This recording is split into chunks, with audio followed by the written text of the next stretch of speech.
I think you see our children, and they're going to be more in it. They're going to be happier doing it than you are. How many kids constantly ask for another sibling? How great is it that you can continuously give them new siblings all the time? I think that kids will surprise you. They're resilient, and their love is much greater than our jaded love often. Yeah. So I agree. Also, do think you've got to think about your kids and set up the right guardrails. And that was something that we thought a lot and debated quite a bit. Be very mindful of what is our lane in the foster care system, and like age-wise and we specifically decided we wanted to keep our birth order intact. We wanted to have at least 3 years of space between our youngest and foster kids coming into our home. So there is a place to be mindful of what your biological kids may need, and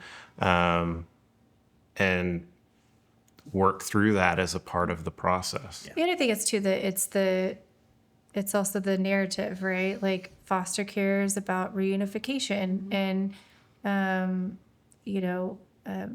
making sure that in an age appropriate way is like what you're communicating to your children. And even so, like when our first placement left, our sweet Stella just cried and cried and cried, as did we. But then like Keith was saying, but now, watching her, if I ever tell anybody that we have 4 kids in our family, she's very quickly like, no, we have 5.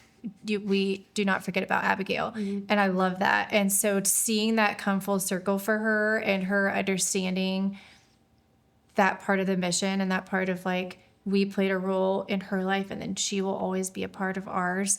It's so sweet. And for us to not shield them from the hard, I think like, we want our kids to, you never want to see your kid hurt. But also being able to give them a glimpse into life not being all about them, that there are real people struggling and that people need help, and that, yeah, it may cost us something. Like I think Jack said, what did he say? To answer your question, it was like, your schedule changes, everything's busy. And yeah, that's true. And right. But them learning those lessons and seeing that, yeah, like we as a family have decided that, yeah, we're going to go all in on this. And it takes everyone, like and I think that our first going to say the same thing, but like, we always ask them, are you ready to take a placement? Like, do you want to do, like, it's a full family decision. Yeah. It's not us telling them that we're going to do it. Like if any one of our children said no in that moment, then we would be on a break. And so it's their part of like, it's their mission too. Mm-hmm. And we just hope, we hope that the experience that they will see people, they will see hurting people, and that they will know how to love them well and how to walk with them through hurt, and through the mess, because that's just, yeah. What does Rick say? We're a church of messy people. Kids were ready for a placement before I was ready for the next one. Well, Tucker keeps saying, we know our placement is possibly coming.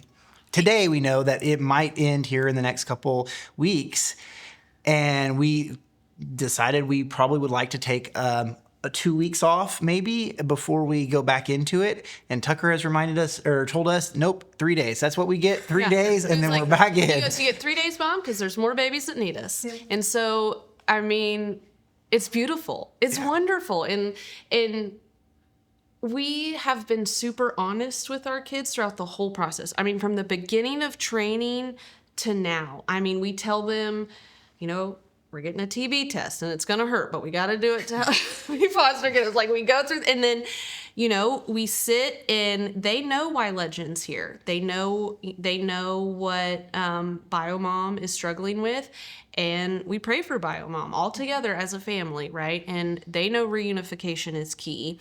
They also know that he will be leaving us soon, right? And so that's hard, and we're working through that as a family together. But again, it's just all honesty and openness with your kiddos, and you're just going to be amazed at their reaction to it all. And just, again, you know, seeing God in places that you never would have imagined you'd seen him, just popping up in your little kids in different ways during all this.